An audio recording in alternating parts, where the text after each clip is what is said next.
안녕하세요. 장사의 탄생 허사장입니다. 반갑습니다, 여러분. 저는 매일 아침 쌀국수 육수를 끓이는 것으로 하루를 시작합니다. 식당 홍보를 하기 위해서 가끔 육수 만드는 영상을 인스타그램에 올립니다. 그러면 인스타그램 영상을 보고 사람들이 매일 육수 끓이면 지겹지 않냐고 물어봅니다. 그런데 저는 육수 끓이는 일이 지겹지는 않아요. 그렇다고 육수를 끓이는 일이 항상 즐거운 것도 아닙니다. 그저 해야 되니까, 내가 해야 되는 일이니까 하는 겁니다. 매일 아침 육수 끓이는 일을 수백 번 반복하다 보니까 이제는 손이 저울이 되었어요. 항상 저울을 사용하긴 하는데 소금이 이 정도면 100g이겠지 하고 저울에 달아보면 플러스 마이너스 2g 정도 차이는 나지만 거의 정확합니다. 제가 왜 이런 말을 하냐 하면은 오늘의 주제가 지금 현재 하는 일이 나에게 딱 맞는 직업인지 아는 방법이기 때문입니다. 천직을 알아보는 방법 중에서 첫 번째가 매일 해도 질리지 않는다입니다. 솔직히 매일 하면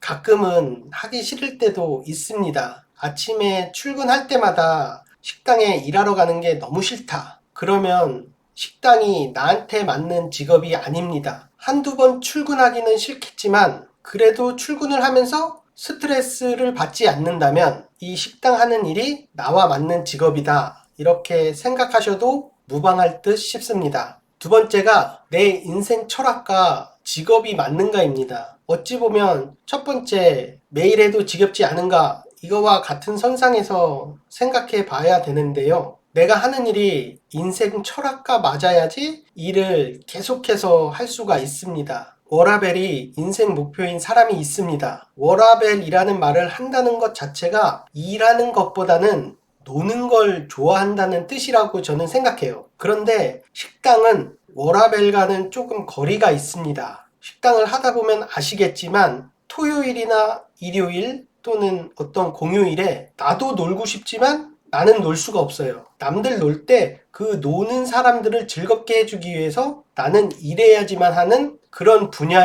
중에 하나가 식당이에요. 물론 식당 하는 사람들도 일주일에 하루는 쉬지만 회사원처럼 주 5일 영업을 하는 식당은 저는 아직은 본 적이 없습니다. 그렇기 때문에 남들 놀 때 놀아야 되는 사람이 식당을 창업하면은 남들 놀 때 일해야 하니까 일하면서 스트레스를 받을 수밖에 없습니다. 노는 게 인생 철학인 사람이 있는 반면에 내 인생 철학은 돈 버는 게 목표인 사람이 있습니다. 이런 사람은 장사를 하면서 손익계산을 정말 열심히 해요. 손해보기 싫어한단 말이에요. 장사는 손님이 이익을 봤다라고 느끼게 해줘야지 장사가 잘 되는데 손해를 보기 싫다 보니까 사장이 이익을 봐야 돼. 그래서 이것저것 따지다 보면 손님을 이익을 보게 해주는 게 아니고 손님이 내가 손해를 봤다? 이런 느낌을 받을 수밖에 없습니다. 그러면 사람이 손해보기 싫어하잖아요. 그렇기 때문에 손님이 나 손해보는 것 같아.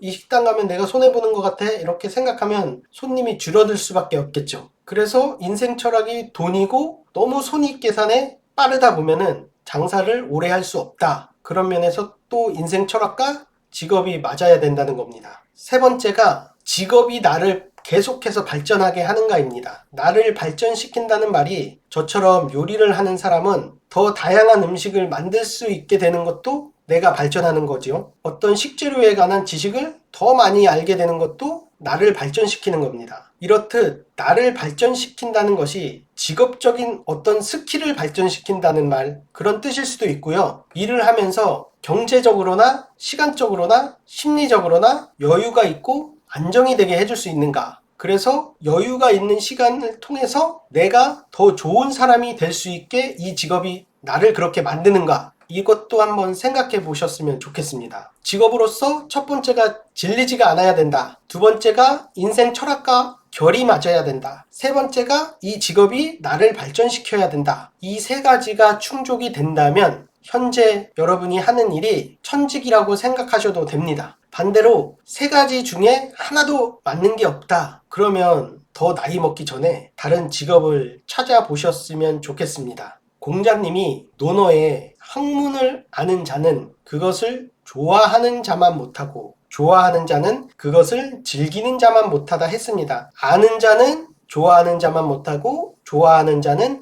즐기는 자만 못하다. 분명히 제가 이 말을 하면은 댓글에 서장훈 얘기하면서 즐겨서는 되는 게 없다, 노력을 해야 된다, 이렇게 댓글을 쓰시는 분이 분명히 있을 거예요. 물론 어떤 직업으로서 일이라는 것이 그 일에 맞는 천부적 재능이 있어야 된다고 생각합니다. 서장훈이 키가 170cm였으면 아무리 노력을 해도 대한민국 최고의 농구 선수가 될 수는 없었을 거예요. 농구 선수로 예를 들어서 직업으로서 농구 선수라는 그 직업이 있다는 걸 알아야 합니다. 두 번째가 농구를 좋아해야 됩니다. 그 다음 세 번째가 노력입니다. 그래서 사람들로부터 인정을 받으면 농구를 즐기는 사람이 되는 겁니다. 인정을 받으면 농구 선수가 되는 거고, 인정을 못 받으면 그냥 농구 좋아하는 사람이 되는 겁니다. 둘 다 농구를 좋아하고 즐기는 거죠. 그런데 그게 어떤 직업으로서 연결이 되냐 안 되냐, 또 이런 문제가 있습니다. 어떤 직업으로서의 재능이 있다는 거는 농구처럼 키가 커야 된다든지 뭐 이런 신체 조건이 맞아야지 되는 직업도 있고, 저처럼 장사를 하는 사람은 어떤 장사에